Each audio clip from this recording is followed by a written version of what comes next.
노래하는 찬양의 시편입니다. 사무엘서의 저자는 우리는 이제 사무엘 상하로 이렇게 나누어서 보지만 원래는 한 권의 책이죠. 이 사무엘서의 저자는 이 시편 18편과도 같은 내용인 이 사무엘하 22장을 여기 22장에 위치토록 해서 사무엘서의 끝자락에 위치하도록 해서 이 사무엘서가 다윗 왕의 이야기인 것 같지만 사실은 그의 왕이신, 그리고 우리의 이스라엘의 왕이신 하나님의 스토리라는 것을 보여주고 강조해주고 있는 것입니다.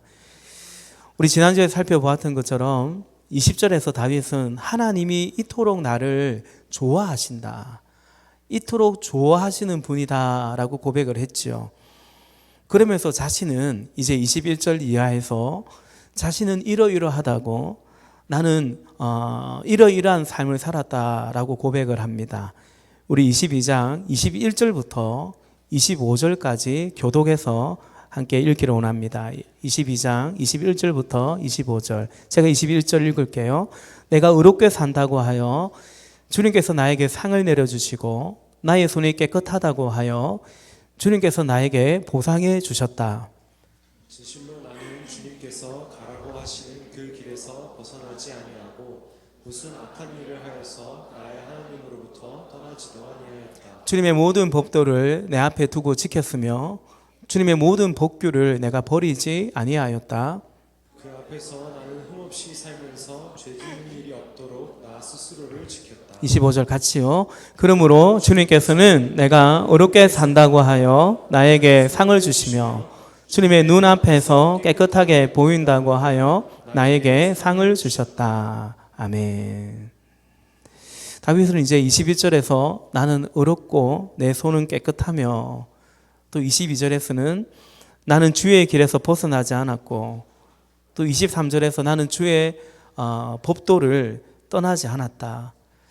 그리하여 24절에 보니까 나는 흠이 없었고, 그래서 주님은 이런 나에게 보상을 하고 이런 나에게 상을 주셨노라, 그렇게 25절에서 고백을 합니다. 여러분, 저는 이 말씀을 쭉 읽어가면서 처음에는 그랬구나, 다윗은 그랬구나 라고 생각을 하는데, 읽고 또 읽으면서 드는 생각이 뭐냐면 그게 맞나 라는 생각이 드는 거죠. 다윗이 정말 그러했나? 다윗이 과연 그런 사람이었나 라는 생각이 듭니다. 이제 문득 가장 먼저 떠오르는 생각은 뭐냐면 다윗이 밧세바와의 그 간음 사건이죠. 다윗은 자기는 의롭고 손이 깨끗하고 주의 법을 어긴 적이 없고 주의 길에서 벗어난 적이 없다고 하는데, 심지어 흠이 없다 하는데 과연 그랬나라는 거죠. 그럼 밧세바와의 간음 사건, 그리고 그의 남편이었던 그 자신의 충신이었던 우리아를 죽도록 했던 그건 뭔가라는 생각, 그뿐만이 아니라 다윗이 과연 흠결이 없는 그런 사람이었을까 생각이 듭니다. 여러분은 어떻게 생각이 들지 모르겠습니다. 사무엘서는 그냥 이 사무엘 저자의 고백이 아니고 이걸 이제 후손들에게, 이스라엘 백성들에게 읽으라고 읽히도록 이제 기록한 책이거든요. 그럼 이 사무엘서를 읽는 독자들은 과연 이 사무엘하 22장에 와서 어쨌든 시편 18편에 그걸 그대로 인용했다 하더라도 다윗이 이렇게 고백하는 것에 대해서 우리도 그렇게 생각할 수 있지만, 과연 이 책을 읽는 1차 독자인 이스라엘 백성들은, 이스라엘의 후손들은 어떻게 생각했을까라는 거죠. 여러분, 말씀드린 것처럼 이게 사무엘하 22장이잖아요. 사무엘서의 끝자락에 위치해 있지 않습니까? 그럼 22장부터 읽는 게 아니고 앞에서부터 쭉 읽어오잖아요. 그러면 이 사무엘하에 벌써 다윗이 밧세바를 간음하고 우리아를 죽도록 한 것을 많은 분량을 거쳐서 상세하게 기록하고, 그러면 이 독자들은 그렇게 쭉 읽어왔는데 22장에 와서 자기는 어렵고 손이 깨끗하고 뭐 주의 법도를 어긴 적이 없고 주의 길에서 벗어난 적이 없고 심지어 흠이 없고 그래서 하나님이 나에게 상을 주셨다라고 말하는 이 다윗의 고백을 과연 동의할 수 있을까라는 생각을 해보게 됩니다. 물론 다윗은 성군이었습니다. 의진 임금이었고요. 여러모로 대단한 믿음의 사람인 것은 분명하지만 그러나 이렇게 말하기에는 더욱이 자기 스스로가 이렇게 고백하기에는 결코 아닌 것이죠. 제가 삐딱해서 그럴까요? 결코 아닌 것 같습니다. 뿐만 아니라 여러분, 다윗만이 아니라 이 본문 21절에서 25절, 26절까지 이렇게 고백하는 그런 사람이 과연 있을까? 다윗만이 아니라 주의 길에서 주의 법들을 어긴 적이 없는 그토록 흠이 없고 신실한 사람이 과연 있을까? 누가 그렇게 살았냐라는 거죠. 아브라함이 그랬나요? 모세가 그랬나요? 누가 그랬나라는 것입니다. 없지요. 제가 알기로는, 그리고 무엇보다 성경이 증거하기로는 죄 없고 흠이 없으며 의롭고 깨끗한 분은 오직 한 분, 우리 주 예수 그리스도 오직 한 분인 것입니다. 여러분, 신구약을 넘나들며 흠이 없고 의로우신 완전하신 그 하나님의 의를 충족시킬 수 있는, 그것은 오직 우리 주 예수 그리스도 안에서만 가능하다라는 것입니다. 성경은 그렇게 분명히 말합니다. 그러므로 여러분, 우리는 오늘 이 다윗의 이 고백이, 야, 다윗이 마음구 착각하고 있구나, 착각하고 있네, 그것이 아니라, 또 사무엘서의 저자가 아니 다윗이 얼마나 흠이 있는지, 얼마나 그런 죄를 범했는지를 분명히 기록해 놓고서는 이 책의 끝자락에 와서 이 고백을 실어 놓는 것은 뭔가 문제가 있다. 우리가 이 본문을 다만 그렇게 볼 것이 아니고, 여러분, 오늘 이 고백은 성경의 전체적인 관점으로, 흐름으로, 이른바 구속사적인 관점으로 우리는 읽어야 합니다. 그러니까 다윗은 지금 성령에 감동되어 오실 그리스도를 바라보면서 그 그리스도 안에서 우리를 의롭다 하시는 칭이라고 그러죠. 그리고 그리스도 안에서 우리를 하나님의 형상으로 회복되고 빚어가도록 하시는, 성화되어가는, 다윗의 기준으로는 그때는 그리스도가 오지 않았어요. 그러나 오실 그리스도를 내다보고, 또 지금 우리의 기준으로 본다면 이미 오신 그리스도, 우리가 믿음으로 고백하는 그리스도, 다시 오실 그리스도 안에서 그런 구속사적인 관점으로 올려드리는 신앙 고백이라는 것입니다. 조금 어려울지 모르겠지만 우리는 그렇게 봐야 됩니다. 다시 말해서 다윗은 이것은 나의 고백이라고 말하지만 사실은 그리스도를 증거하고 있고, 그 그리스도 안에 있는 나를 하나님이 그렇게 여겨주신다라는 거죠. 그리스도를 믿는 우리를 그 믿음으로 의롭다 여겨주시는, 바로 그와 같은 관점으로 그렇게 나를 바라봐 주시는 하나님을 노래하고 있는 것입니다. 우리 지난 수요일 예배 때 마태복음 22장에서 예수님의 말씀을 통해서 다윗이 과연 성령에 감동해서 오실 그리스도를 바라보며 그 그리스도를 나의 주님이라고 고백했다는 사실을 다른 누구의 말이 아니라 예수님이 그렇게 증거하셨다는 사실을 우리는 지난 수요일 날 마태복음 22장을 통해서 함께 보기도 했습니다. 다윗은 누구의 자손이냐? 예수님은 누구의 자손이냐? 다윗의 자손이에요. 육신적으로, 혈통적으로는 다윗의 자손이고, 그런데 예수님은 바로 그 다윗이 주님이라고 고백한 다윗의 주님이었다고 예수님이 말씀하신 거죠. 마태복음 그 22장에서 예수님이 인용하면서 했던 말씀이 다윗이 기록한 시편 110편의 말씀이에요. 그 110편 1절의 말씀입니다. 내 주님께 말씀하시기를, 내가 너의 원수들을 너의 발판이 되게 하기까지 너는 내 오른쪽에 앉아 있어라 하셨습니다. 아멘. 다윗이 성령에 감동되어서 이제 마치 그 천상의 예배를 보듯이 하나님의 보좌를 바라보았던 거죠. 그러면서 어떤 음성을 들었냐면 주님께서 내 주님에게 말씀하시기를 너는 너의 원수들이 너의 발판에 되기까지 나의 오른쪽에 앉아 있으라. 지금 예수님이 주님 하나님 보좌 우편에 계시죠. 주님께서 내 주님께 말씀하시기를, 여기 첫 번째 주님이 누구라고 했습니까? 첫 번째 주님은 하나님께서 내 주님에게, 그 주님이 누굽니까? 그리스도, 오실 그리스도인 예수님입니다. 성자 예수님입니다. 근데 다윗이 뭐라고 고백합니까? 성부 하나님을 향해서도 주님이라고 고백했고요. 그리고 하나님의 아들이신 오실 그리스도인 그 예수님을 향해서도 주님이라고 다윗이 고백을 했던 것입니다. 그리스도 안에 있었다라는 거죠. 다윗은 그 외에도, 다윗은 예언자가 아니라 왕이었음에도 불구하고 메시아에 관한 예언을 여러 그의 시편에서 합니다.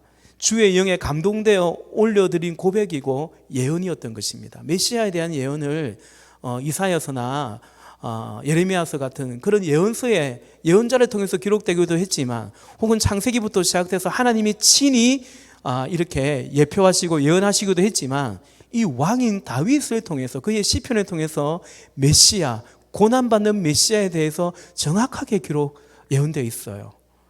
대표적으로 시편 22편입니다. 시편 22편 1절에 보니까 나의 하나님, 나의 하나님 어찌하여 나를 버리십니까? 우리 신앙생활 좀 하신 분은 이 고백이, 시편 22편의 다윗의 이 고백이 시편 22편에 뿐만 아니라 왠지 귀에 있고 익숙한 고백이지 않습니까? 예수님께서 십자가 위에서 나의 하나님, 나의 하나님 어찌하여 나를 버리시나이까 똑같은 고백을 했죠. 엘리 라박 사박다니, 그 이제 헬라 말로 그렇게, 아람으로 그렇게 고백을 했습니다. 바로 이 시편 22편의 1절의 그 예언이 그대로 성취되었던 것입니다. 또 시편 22편 18절 말씀에 보면 나의 겉옷을 원수들이 나누어 가지고 나의 속옷도 제비를 뽑아서 나누어 가집니다. 여러분, 이것도 마태복음 27장을 읽어보면 로마의 그 군병들이 예수님의 옷을 베끼고 그 옷을 제비 뽑아 나누어 가지는 것을 통해서 그대로 이 시편의 예언이 성취되었던 것입니다. 뿐만 아니라 시편 34편 20절 말씀에 보니까 그 모든 뼈를 보호하시며 그 중에 하나도 꺾이지 아니하도다 말씀하고 있어요. 이 말씀도 요한복음 19장에 보면은 병사들이 가서 예수와 함께 십자가에 달린 두 사람이 있죠. 좌편, 우편 좌편에 그 사람의 다리를 꺾었어요. 뼈를 꺾었어요. 왜냐하면 다음 날이 안식이기 때문에 이 십자가의 이 처형이 서서히 죽어가는 거거든요. 그냥 탁 죽이는 게 아니에요. 서서히 고통 가운데 죽이도록 하는 형벌이었기 때문에. 근데 다음날 안식이라서 이날 죽여야 돼요. 그래서 그 뼈를 꺾어버렸는데, 그 다음에 예수님의 뼈를 꺾으려고, 다리를 꺾으려고 했더니 예수께 와서는 그가 이미 죽으신 것을 보고서 19장 43절에 다리를 꺾지 않았다. 요한복음 19장이에요. 그가 모든 뼈를 보호하시며 그 중에 하나도 꺾이지 아니하도다라는 다윗의 이 시편 34편의 그 고백이 바로 그대로 메시아를 통해서 성취되었던 것입니다.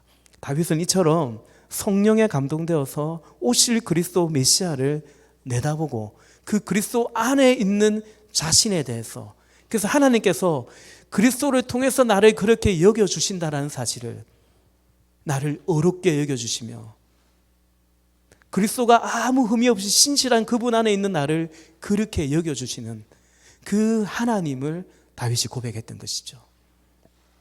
다윗이 입은 은혜입니다. 하나님의 은혜 안에 있는 나, 그리스도 주님 안에 있는 나, 그리고 그 주님만이 나의 반석이요 나의 구원이라고 고백했던 바로 그것이 다윗이 입은 은총이었던 것입니다. 우리 사무엘하 22장 32절에 이렇게 고백하죠. 32절에 주님 밖에 그 어느 누가 하나님이며 우리의 하나님 밖에 그 어느 누가 구원의 반석인가 라는 것입니다. 하나님은 그렇게 다윗에게 은혜 주셨고 다윗의 반석이 되어 주시고 그의 구원이 되어 주셨습니다. 그처럼 다윗을 구원하여 보호해 주실 뿐만 아니라 하나님은 다윗을 통해서 주님의 뜻을 이루어 가셨습니다. 그래서 다윗으로 하여금 싸우게 하시고 담대하게 하시고 그리고 그의 발을 안사슴같이 당당히 높은 곳을 다니게 하시고 그리하셨다라고 고백하죠. 그리고 그러한 삶을 살 수 있도록 주의 뜻을 이루며 싸우고 또 내딛게 하시며 담대하게 하시며 그렇게 할 수 있도록 다윗을 어떻게 하시냐면 훈련을 시키시고 담력을 키우시고 그렇게 연단해 가셨다. 이것이 다윗의 고백입니다. 우리 35절 볼까요? 본문 사무엘하 22장 35절부터 37절까지 우리도 한 번 더 교독하십시다. 35절 제가 읽을게요. 하나님께서 나에게 전투 훈련을 시키시니 나의 팔이 놋쇠로 된 강한 활을 당긴다. 주님께서 구원의 방패로 나를 막아주시며 주님께서 안전하게 지켜주셔서 나의 담력을 키워주셨습니다. 37절 같이요. 내가 발걸음을 당당하게 내딛도록 주님께서 힘을 주시고 발목이 떨려서 잘못 디딘 일이 없게 하셨습니다. 아멘. 여러분, 하나님 백성 그리스도인의 삶은 그냥 나의 삶이 아니에요. 이제는 나만큼의 내가 살 수 있고 할 수 있는 만큼의 나의 삶이 아니라 주로 인하여 또 주와 더불어서 주님과 동행하는 삶인 것입니다. 주님이 주님을 통해서 나의 삶을 살아가는 것을 넘어서서 이제는 내가 사는 것이 아니고 내 안에 그리스도께서 주께서 사신다는 그 갈라디아서의 고백처럼 주께서 나를 통하여 사시는, 주께서 나를 통하여 주의 뜻을 이루어 가시는 바로 그것이 그리스도인의 하나님 백성의 삶이다라는 거죠. 종종 말씀드리는 것처럼 다윗도 그렇고 우리도 그렇고 하나님이 우리의 구원만 되어주신 것이 아니에요. 우리의 죄만 용서해 주신 것이 아니에요. 우리 안에 우리와 함께 하시며 오늘 우리 예배 가운데 찬양하고 고백했던 것처럼 한 걸음 한 걸음 주와 동행하고 그리하여 주님이 우리를 통해서 이루고자 하신 일들을 이루어 가시는 바로 그와 같은 삶이죠. 여러분, 신자의 축복이 여기에 있습니다. 신자의 승리가 우리의 삶의 의미와 행복이 바로 여기까지입니다. 나는 주로 인하여 주님으로 말미암아 그냥 나만큼의 삶이 아니라 그리고 나는 주와 더불어 주와 함께라는 거죠.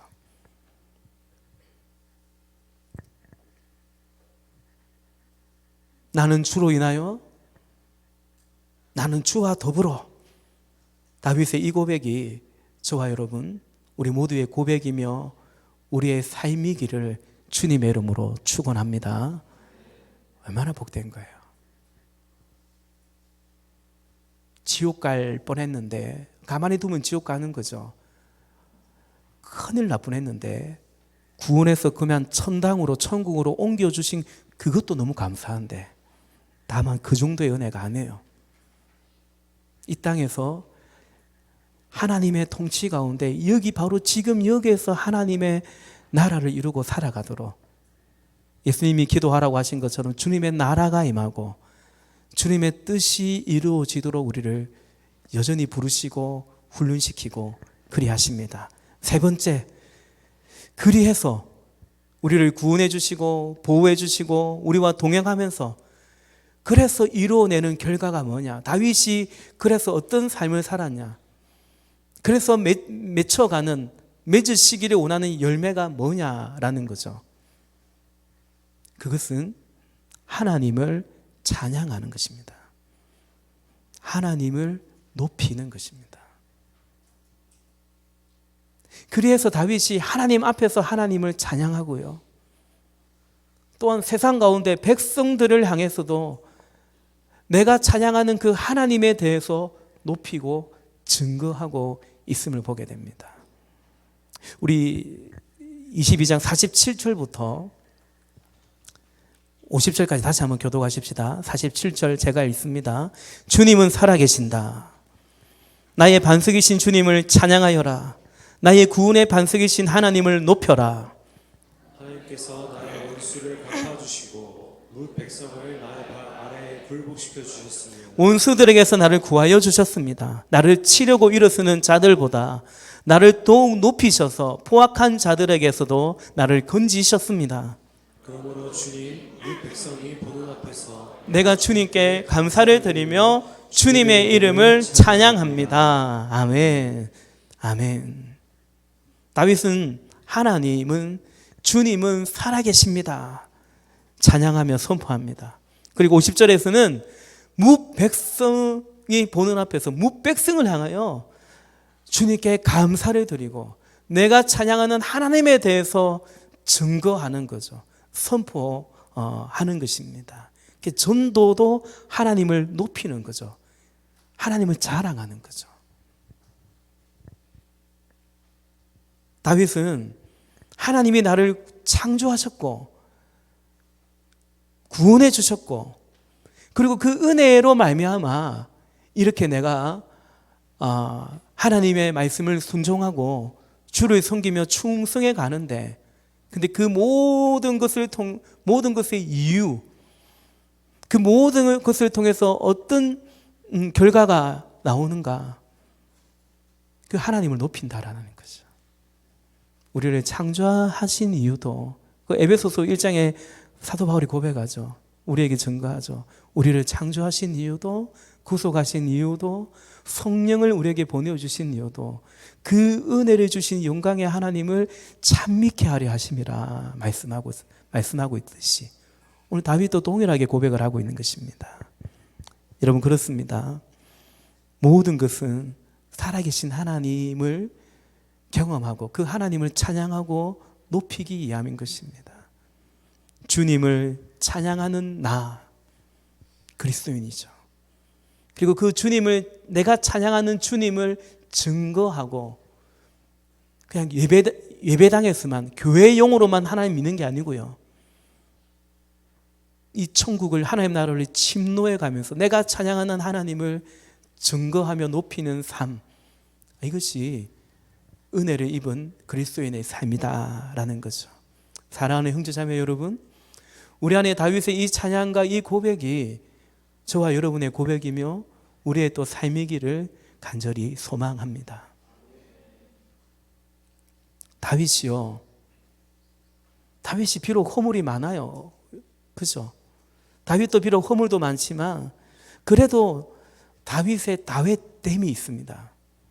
그게 뭐냐면 다윗은 주님과의 관계를 참 기이 여겼습니다. 주님 안에 거하는 것을 참 소중히 여겼던 것이 다윗입니다. 비록 넘어지기도 하고 실수도 하고 죄도 지었지만 이 보통 죄가 아니잖아요. 간음죄, 살인죄. 그럼에도 다윗이 다윗됨이 그는 하나님 앞에 그의 마음을 중심을 온전히 드렸던 회개를 해도 죽게 돌이켜도 중심으로 그렇게 회개했던 사람이었습니다. 말씀드린 것처럼 바세바와의 그 간음 사건 이후에 다윗이 정말 애통해하며 애절하게 회개하는 시편이 시편 51편이죠. 그 시편에서 다윗이 간절히 기도하기를 시편 51편 11절 말씀에 보니까 주님 앞에서 나를 쫓아내지 마시며 주님의 성령을 거두지 말아 주십시오 라고 기도합니다. 다윗이 그의 삶에서 느낀 가장 큰 위기는 그 누구로부터의 버림받음, 그 누구로부터의 외면도 아니고 또 그 어떤 것을 상실해 가는 것도 아니고 다윗이 그의 인생 가운데 느낀 가장 큰 위기는 뭐였냐면 하나님이 떠나시는 것이었습니다. 그래서 다윗은 자신의 죄를 회개하면서 그가 그 시편 51편에서 가장 간절히 기도했던 제목이 뭐냐면 바로 이 11절의 고백이죠. 주님, 주님 앞에서 나를 쫓아내지 마시고 주님, 주의 성신을, 주의 성령을 내게서 거두어가지 마십시오. 간절히 기도했던 것입니다.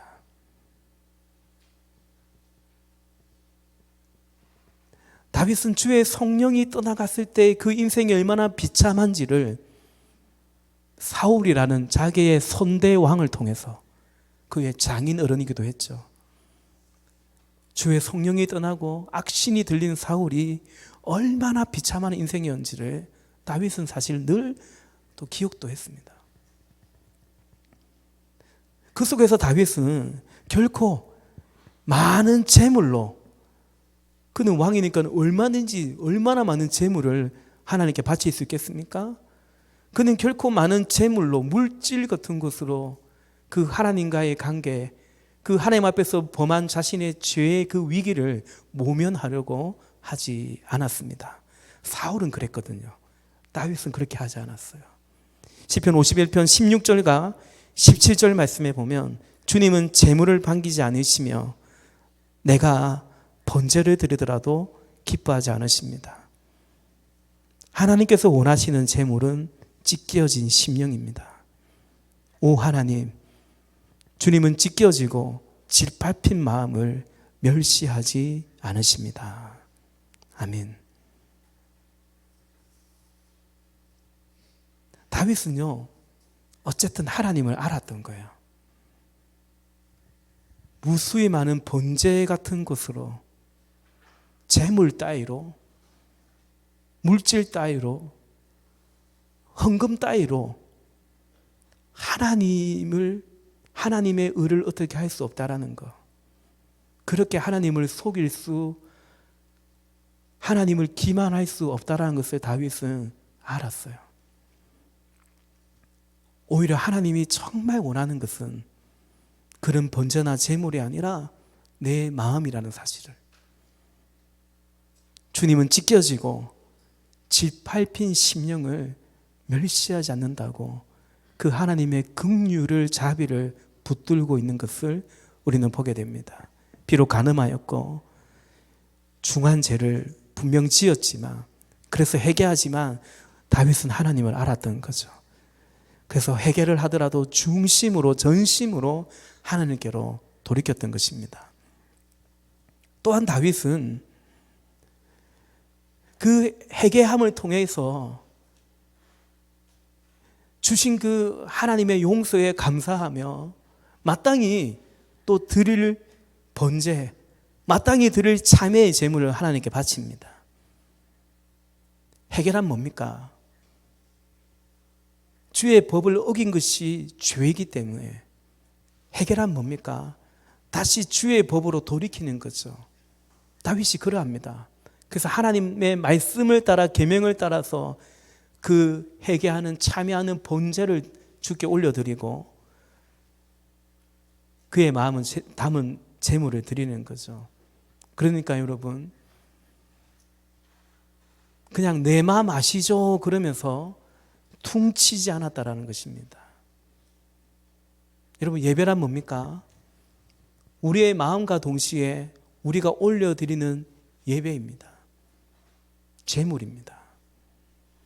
그래서 하나님께서는 가인의 제사는 받지 않으셨고요, 아벨과 아벨의 제사는 받으셨습니다.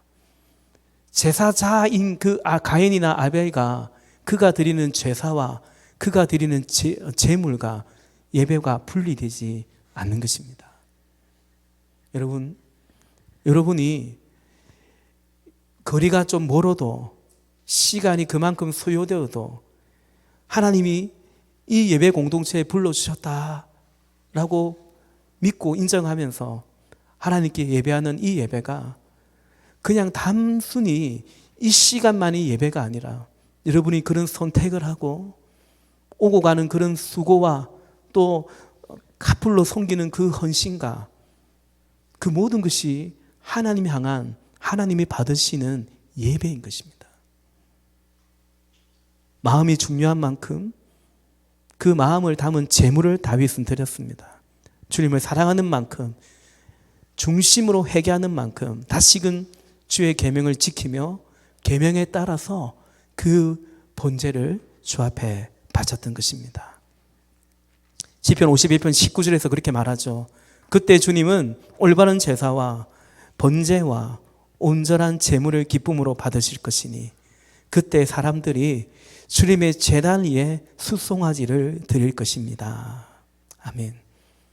다윗의 관심은 주께 예배하는, 주께 회개하는 자기에게 액센트가 방점이 찍혀있지 않고 나의 회개를 받으시는, 나의 예배를 받으시는 하나님께 초점이 가 있었어요. 그래서 아무렇게나 회개하지 않았어요. 중심에 애통해하는 하나님, 그걸 받으시기 때문에. 그리고 그리할 때 마땅히 주께 드릴 번제를, 또 참회의 제물을, 주님이 기뻐 받으시는 제물을 드렸다라는 거죠.